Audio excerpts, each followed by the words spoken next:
O Senhor esteja convosco. Anúncio da boa nova de nosso Senhor Jesus Cristo, segundo Marcos. Naquele tempo, Jesus se manifestou aos 11 discípulos e disse-lhes: Ide pelo mundo inteiro, anunciai o Evangelho a toda criatura. Quem crer e for batizado será salvo. Quem não crer será condenado. Os sinais que acompanharão aqueles que crerem serão estes: expulsarão demônios em meu nome, falarão novas línguas, se pegarem em serpentes ou beberem algum veneno mortal, não lhes fará mal algum. Quando impuserem as mãos sobre os doentes, eles ficarão curados. Depois de falar com os discípulos, o Senhor Jesus foi levado ao céu e sentou-se à direita de Deus.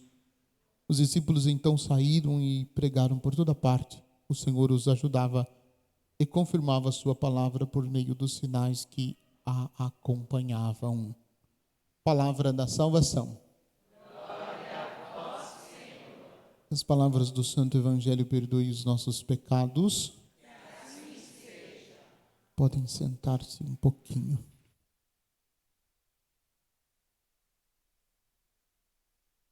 Eu gosto muito deste dia, não só por conta da minha ordenação, claro que a minha ordenação é um motivo muito grande de alegria, mas porque eu tenho a oportunidade de celebrar o dia da minha ordenação na festa do evangelista Marcos. Isso para mim é um mimo de Deus, né? Porque claro que eu tenho muito que sofrer, muito que aprender, muito que crescer para ser um pouquinho do que foi, né, o evangelista Marcos. Mas, providencialmente, né, as leituras desta missa, né, acabam falando bastante também pessoalmente ao meu coração. E, portanto, isso é mais fácil para mim e mais difícil para vocês, porque eu posso, né, falar bastante. Né? Mas comecemos pela carta de Pedro. Primeira carta de Pedro. Versículo 5. Caríssimos, revesti-vos todos de humildade no relacionamento mútuo, porque Deus resiste aos soberbos, mas dá a sua graça aos humildes. Isso é sempre um grande desafio para todos nós, e mais ainda para o padre. Porque a gente se pergunta, o que é humildade? O que é humildade? Tem várias definições, mas uma que eu gosto muito é de origem latina, do latim. Humus. Humus. Quem lida com a terra, quem planta, sabe o que é humus. Em outras características, a gente poderia traduzir assim: é terra fértil para acolher a palavra. Isso é humildade. Terra fértil para acolher a palavra, para que a palavra possa produzir frutos. Revesti-vos todos, vós todos, revesti-vos todos de humildade no relacionamento mútuo, porque Deus resiste aos soberbos, mas dá a sua graça aos humildes. Rebaixai-vos, pois, humildemente sobre a poderosa mão de Deus, para que na hora oportuna Ele vos exalte. Isso tem a ver com aquilo que Jesus ensina. Os humildes serão exaltados, e quem se exalta será humilhado. Então, por causa de Jesus, Tirando estas palavras que já são fortes, Pedro vai dizer: para que na hora oportuna ele vos exalte, lançai sobre ele toda a vossa preocupação, pois é ele quem cuida de vós. Às vezes, no ministério sacerdotal, a gente se decepciona, sabia? O padre, de vez em quando, também se decepciona. E o motivo maior e mais frequente da decepção é que muitas vezes a gente acha que as coisas irão acontecer por aquilo que a gente faz. Pelo jeito de organizar, pelo jeito de fazer, pela maneira de orientar, pelo jeito de pregar, tudo vai ser diferente. Mas não é assim. Não é assim.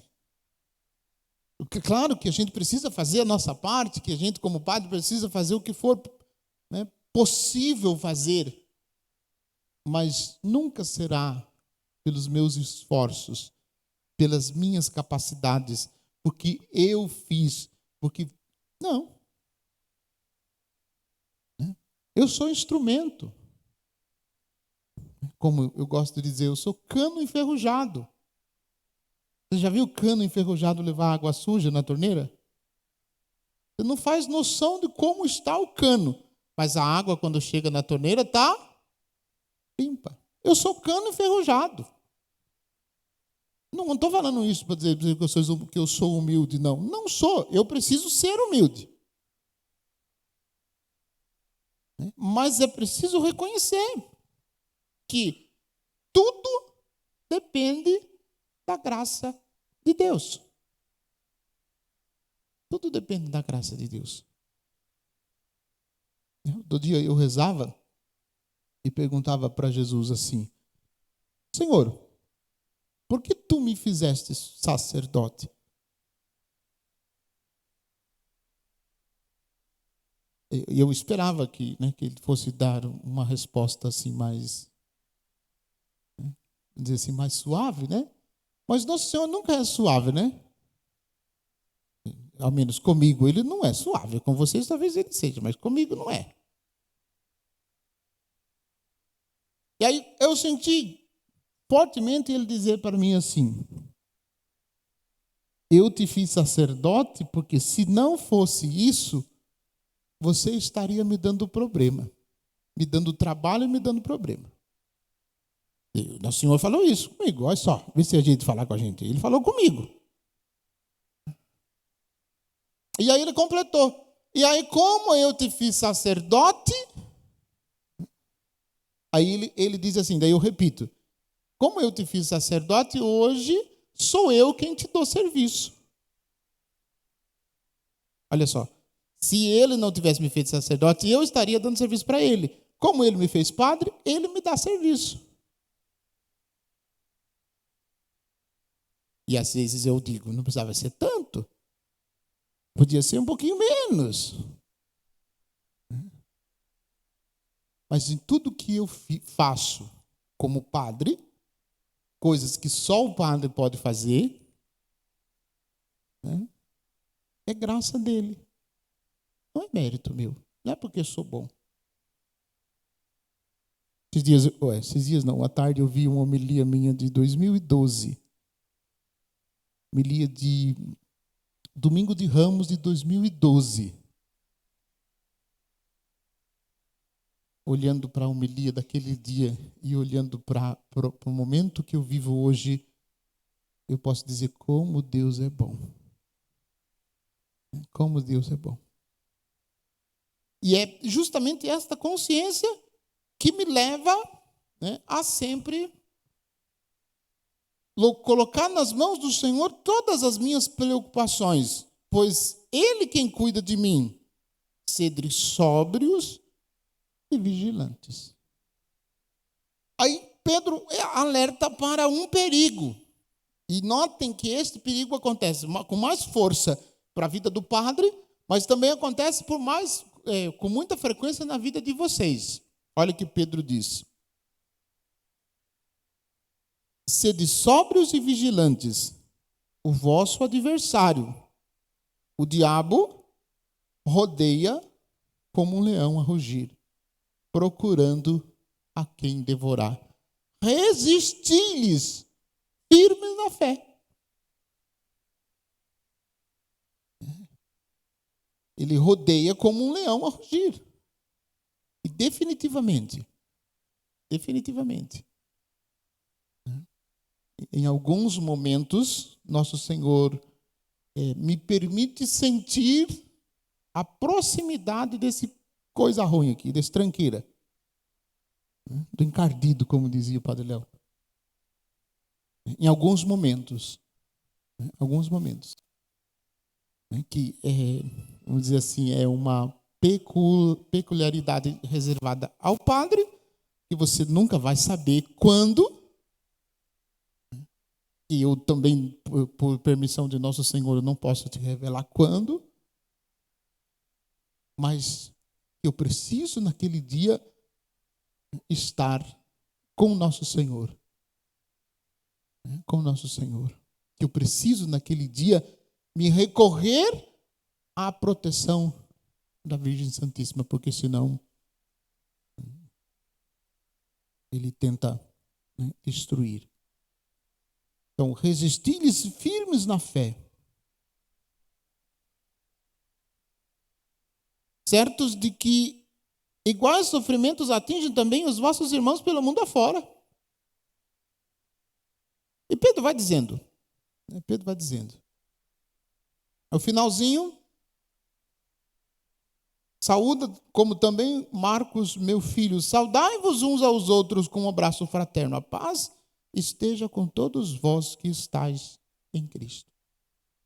E aqui a consciência é que a paz não é um sentimento, não é uma ausência de conflito, não é ausência de guerra.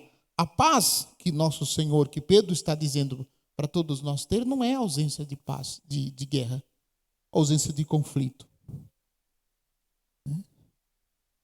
Mas é a pessoa de Jesus. A paz é uma pessoa. É a pessoa de Jesus.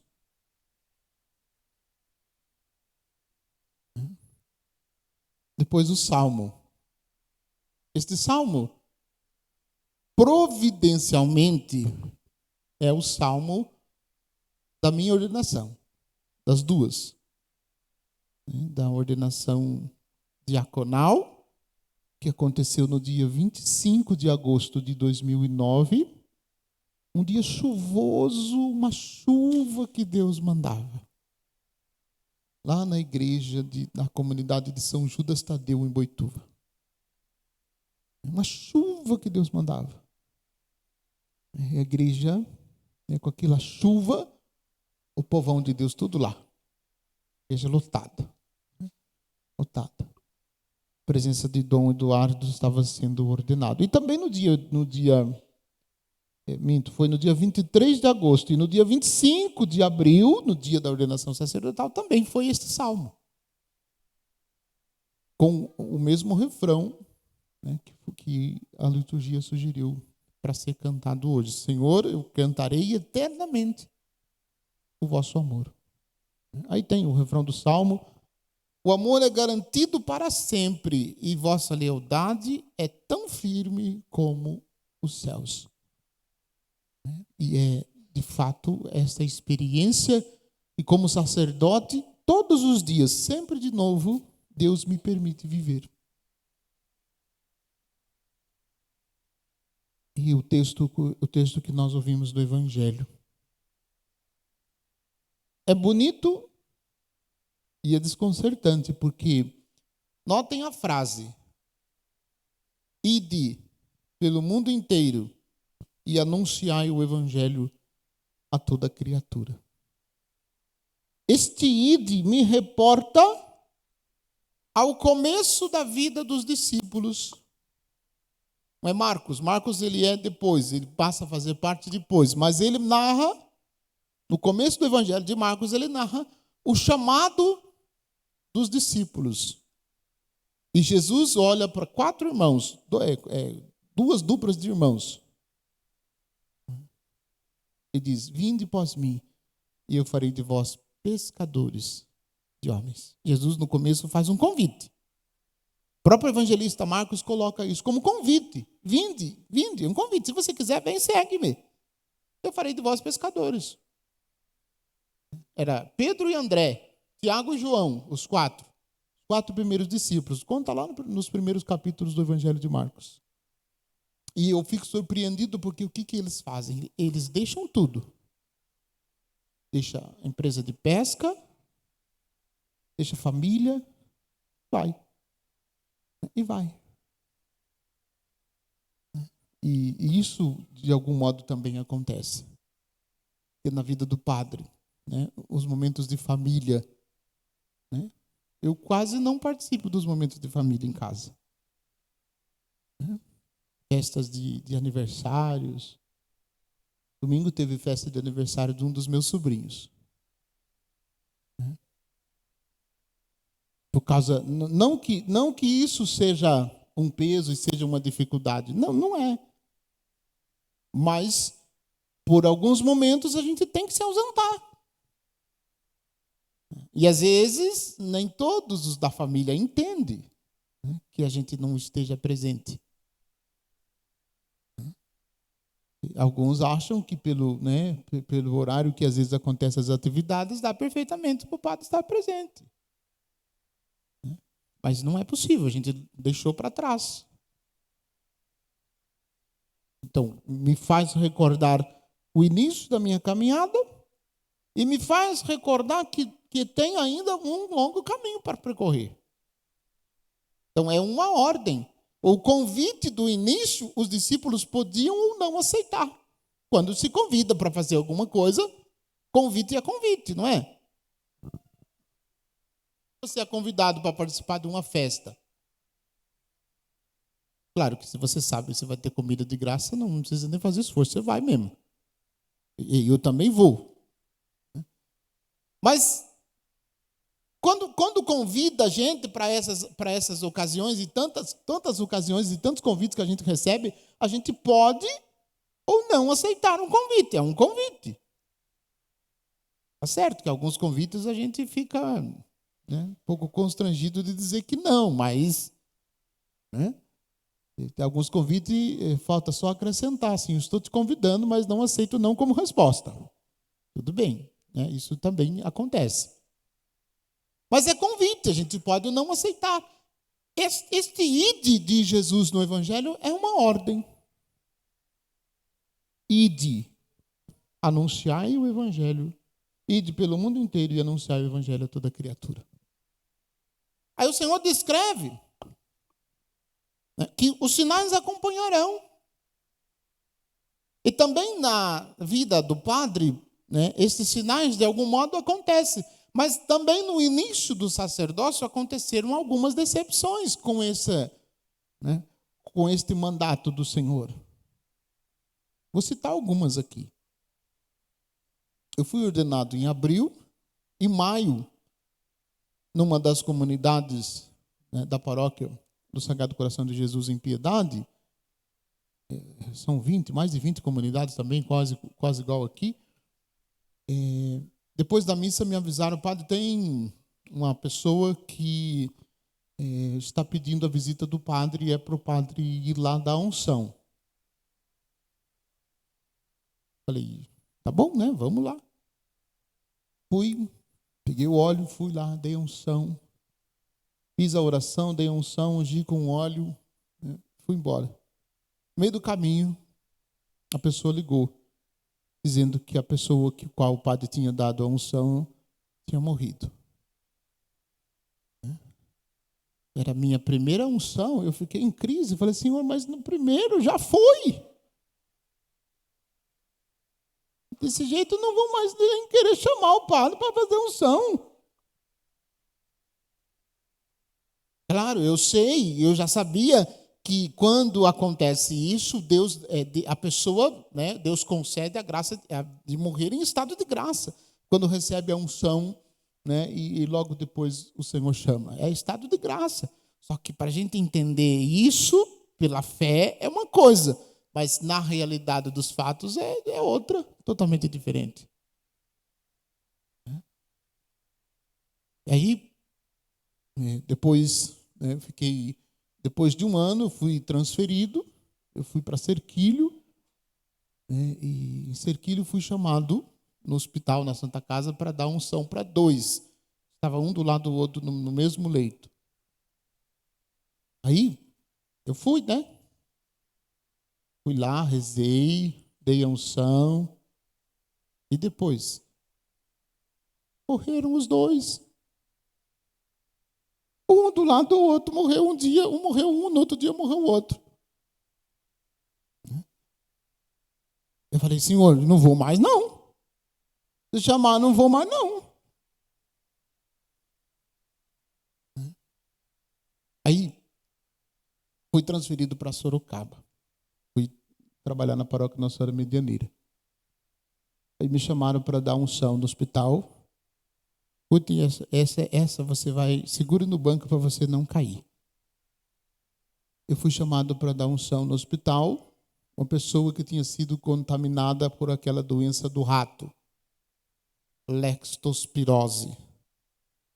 Ela tinha 2 cachorros, e os cachorros estavam brigando, os 2 cachorros, ela foi separar a briga dos cachorros, e um dos cachorros mordeu ela. O cachorro que mordeu ela tinha mordido o rato que tinha transmitido a doença para o cachorro que transmitiu para ela. Ela estava no hospital já não vou falar nem entre a vida e a morte, mas já estava em estado crítico. Aí quando eu cheguei lá, o vigia do hospital disse que eu não podia entrar, porque corria o risco de ser contaminado também. E aí ele disse assim, entre a pessoa que foi contaminada e um padre, a gente prefere que o padre não seja contaminado. Eu falei assim, e agora, o que eu faço? Eu falei assim, olha, eu entendo que é seu trabalho, que você tem que fazer isso, mas a família me pediu para visitar e dar unção. Eu vou visitar e vou dar unção. Aí o vigia falou assim, se o seu padre entrar, eu vou ter que chamar a polícia. Aí eu falei, daquele dia, uma força tão grande tomou conta de mim, e eu disse para ele assim, então vamos fazer o seguinte, eu vou entrar, vou dar unção, depois você chama a polícia. Mas primeiro eu vou entrar. Depois que eu der unção, o senhor pode chamar a polícia, não tem problema nenhum. Mas eu vou entrar e vou dar unção. E aí ele viu que eu estava começando a ficar bravo, ele falou assim, tá bom, então, entra, mas o senhor tem 2 minutos, eu não preciso mais do que 1. Entrei, dei a unção, fiz o sinal da cruz, fiz a oração, não demorou 2 minutos. Eu saí. 3 dias depois, a pessoa também saiu. Viva dessa vez. Porque senão você vai pensar que a pessoa também, né? Não, saiu viva. Viva. E não tinha característica, não tinha características pelos médicos, os médicos não davam para ela mais nada de dias. Era em questão de minutos ela viria a óbito. Ela saiu, 3 dias depois ela estava recuperada, uma semana depois ela já estava firme, e 1 mês depois tinha voltado no serviço. Até hoje.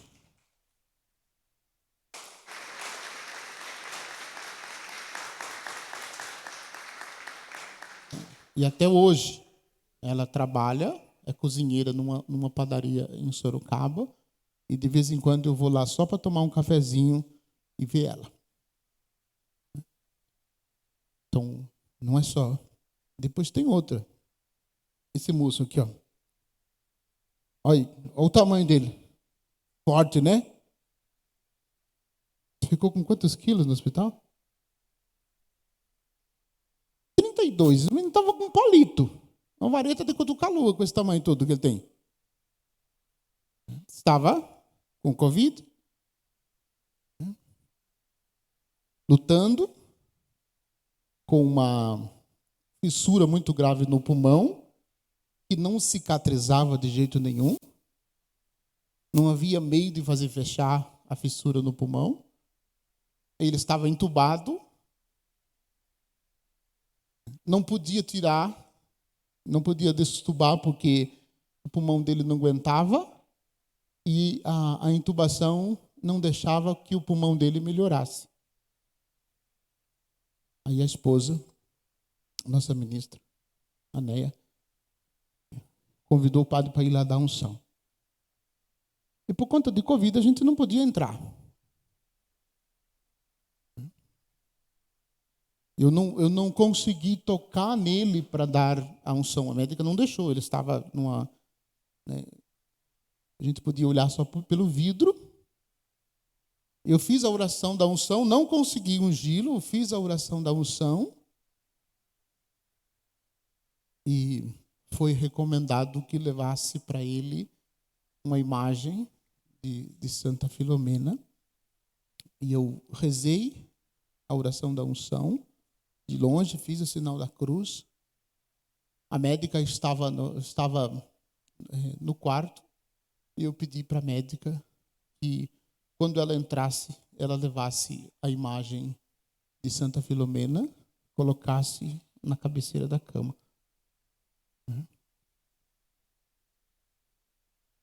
Foi na quinta ou na sexta-feira que eu dei a unção. Foi na sexta. Né? Na terça-feira, ele começou a ter melhoras. E para quem estava desenganado pelo médico, está aí.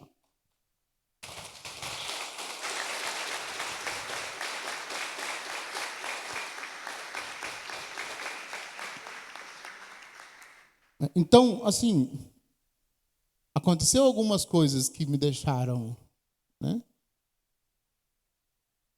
chateado, triste, mas também Deus me deu, né, a graça de ver. Eu estou contando só 2, viu? Se você, né, eu não vou falar porque tem muito mais, né, de experiências assim, né, que Deus deu a graça de vivenciar. Comprovando isso que está no Evangelho, no Evangelho de São Marcos. E aí, para encerrar, tem uma característica do evangelista Marcos, que quando nas minhas orações, eu sempre peço a Nosso Senhor que também me dê. Está descrito lá no capítulo 14 do Evangelho de Marcos, versículos 51 e 52. Jesus está sendo crucificado. O próprio evangelista conta que estava seguindo Jesus um jovem enrolado num lençol. Um jovem enrolado num lençol. E quando o jovem descobriu que ele estava seguindo Jesus, puxaram dele o lençol, ele ficou nu, fugiu peladão.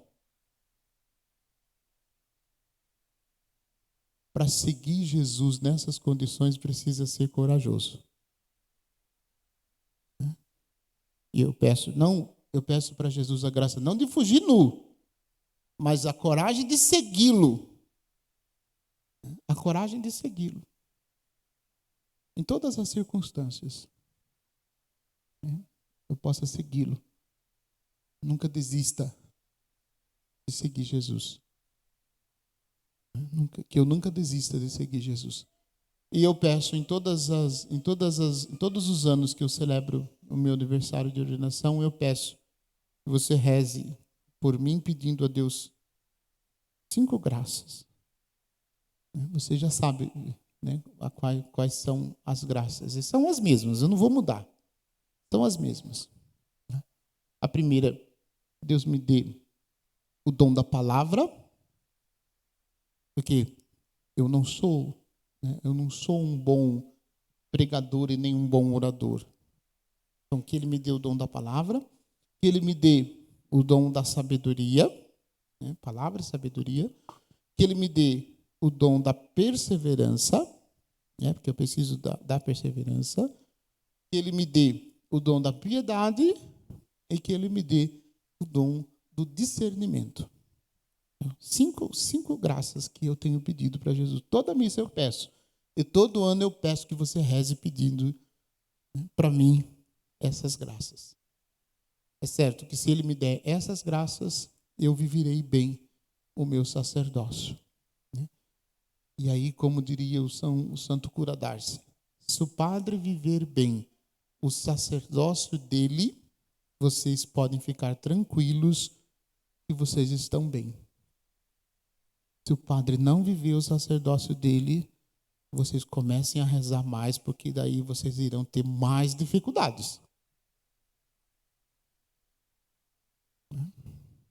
Então, diante disso, né, você possa, né, intensificar as suas orações. Rezem bastante por esse padre e rezem bastante pelos padres. Reze também pedindo a Jesus Nosso Senhor novas vocações. Que o Senhor passe por essa juventude aí, dê uns esbarros nesses jovens, porque alguns têm que dar um chacoalhão para ver se acorda. Não é nem questão de esbarro, né? Alguns basta só uns toquezinhos assim já desperta, mas tem alguns que o Senhor precisa falar assim, né? Chacoalhar para ver se acorda. Então, vocês rezem pedindo a Jesus Nosso Senhor, né, vocações, né, que Ele mande vocações para a igreja, vocações sacerdotais, né, para que eu rezei hoje durante o dia, falei para o Senhor que cada 10 anos de ordenação que Ele produza 2 padres. Em cada 10 anos de ordenação. Eu falei assim, o Senhor, os 2 dos 10 primeiros já está em débito, então o Senhor pode mandar 4 daqui para frente. Né? O Senhor pode mandar 4, porque os 2, né, dos 10 anos, né, já tá em débito. Então rezem pelos padres e rezem pelas vocações, para que a gente possa, né, se acabarem os padres, acaba também a nossa fé. Sem os padres não tem como a gente sustentar a fé, porque a fé é sustentada pelos sacramentos, e são os padres que podem celebrar os sacramentos. Tá bom? Então reze, e aproveito também e agradeço, né, a oportunidade que vocês me dão para ser padre. Se vocês não existissem, ou se não fosse o povo de Deus, também não existiria o porquê da vocação sacerdotal. Obrigado pela compreensão, pela parceria, e vamos juntos caminhando em direção ao céu. Você chegar primeiro do que eu lá no céu, você me garanta lá para Jesus. Se você chegar primeiro, você me garanta lá, olha, né? Ainda um padre aí que merece o céu, hein? Agora, se eu chegar primeiro, eu vou dizer, Senhor, tenha pressa não. Logo eles virão também. Logo eles virão também. E ai de mim se vocês não forem para o céu. Ai de vocês se eu não for para o céu. Então me ajude, né, que eu ajudarei vocês também a irem para o céu. Nosso Senhor nos sustente e nos faça perseverantes em nossa caminhada. Louvado seja nosso Senhor Jesus Cristo.